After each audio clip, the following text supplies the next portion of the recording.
explain many different things. It's Christ, the manifold wisdom of God. Right. In the context of this message, the way we're looking at Christ is when a person finds themselves experiencing weakness, when they find themselves experiencing sorrow and a subverted soul. That's the context of the message. And Greg, that's why it's such a kind of a perverted message to teach people that their sin separates them from God.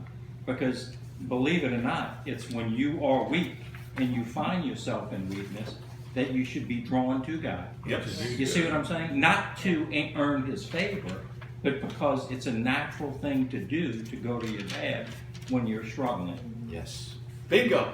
Now, what Maurice just described is exactly what God did to me. My feeling of weakness and subverted soul and sorrow was making me feel separation, even though my brain knew I wasn't separated.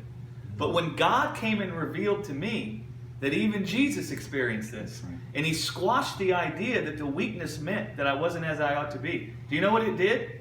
In a spiritual explanation, it drew me into a face-to-face with the Father. And I realized I'm face-to-face with God. Right? And then I started experiencing freedom.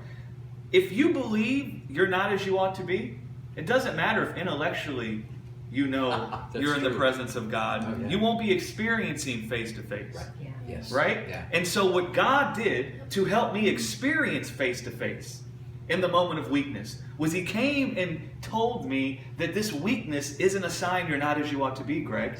Oh. Then He revealed, and I didn't have time to go into this, but then He revealed Jesus in me. Jesus is a high priest. You know what a high priest is? It's a person who leads you into the presence of God. It's a person that makes a path for you to be in the presence of God. Do you know how God made a path for me to be in the presence of be in His presence through Jesus? He revealed to me that Jesus also felt weakness, and it didn't mean He wasn't as He ought to be. Jesus also felt sorrow press in on Him, and it didn't mean He wasn't as He ought to be. Jesus also felt His soul being subverted, and that didn't mean He was unbelief. Right? Yeah. And so He crushed all my beliefs. Yep. That I was in unbelief and that I wasn't as I ought to be. He came and crushed those in Jesus, and by crushing them in Jesus, He led me back into where I was experiencing face to face, which restored my soul, gave me strength for weakness and joy for sorrow. Right? So God used Jesus to lead me back into experiencing face to face. And the way that He did it was He came and revealed His Son in me, not in a different place than the place I was at, but in the place I was at. And what place was I at? I was at a place where I was feeling weakness, and I was feeling subverted, and I was feeling sorrow. And so in that place, I needed to see myself in the face of Jesus. And so then God come and said, behold your life in Jesus.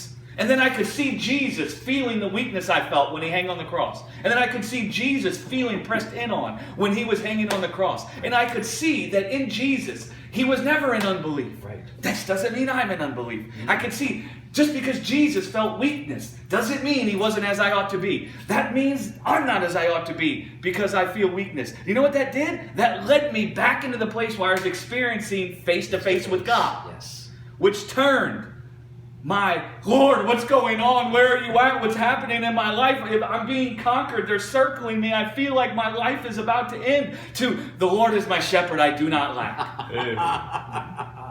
He leadeth me beside the still waters of grace. He come and show me that my strength is not found in my weakness or whether I feel strong or not. My strength is found in Him. Yes.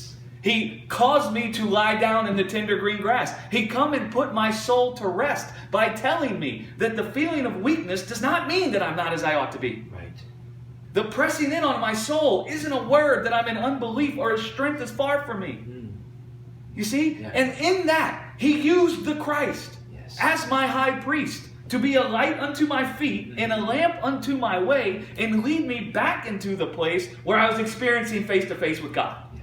Okay? My weakness and my sorrow that I felt and my subverted soul left me in a place where I saw I was naked. I saw I had no inability in and of myself, and I felt ashamed and afraid. And so God come and found me there and revealed my life to me by pointing to Jesus. And then He used Jesus as a light unto my feet and a lamp unto my way to take me back to the place where I could see, oh, I'm face to face with God. God's not far from me. Right. His strength is my sufficiency. The Lord is my shepherd, I do not lack. He leadeth me to the place where I see that His grace is my sufficiency. Mm-hmm.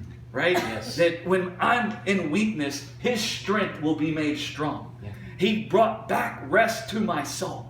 Right? Yes. You see, this is what God did to me. The way that He did it was by revealing Christ in me. Mm-hmm.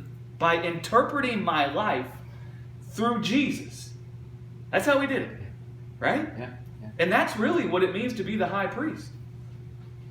A high priest is somebody that would make a way into the holiest place. Right. What's the holiest place? The presence of God. Face to face with God. Right. And so Jesus, as the high priest, has made a way for me to be face to face with God, literally, but He's also, in Him is contained a truth that will always lead me back to face. Well, that's good. Whenever I might experiencing something that makes it seem as if I'm not. Right. Right? Yeah. Listen, intellectually I knew I was face to face with God. That wasn't helping my soul at the time. Yeah. It wasn't helping my soul to say, well, God's not holding my sin against me. That's right. Listen, when I felt weakness, it wasn't helping my soul for me to say, God's not holding my sin against me. Glory to God. It didn't help my soul. Do you know what helped my soul? It helped my soul for me to hear that this weakness wasn't a word that I wasn't as I ought to be. Yes. That's what, He maketh me to lie down in tender green. This doesn't mean I'm not as I ought to be. Okay. See how the calmness starts to come? Now I start to hear His voice more clearly. This doesn't mean I'm in unbelief. Abba, listen, man, this is what I find going on inside of me. What's happening? Mm-hmm. You see how that dynamic comes? And you look to Him to explain it to you instead of trying to use your brain or your Right. mind to try to figure it out for yourself. Right. Yes. And that's why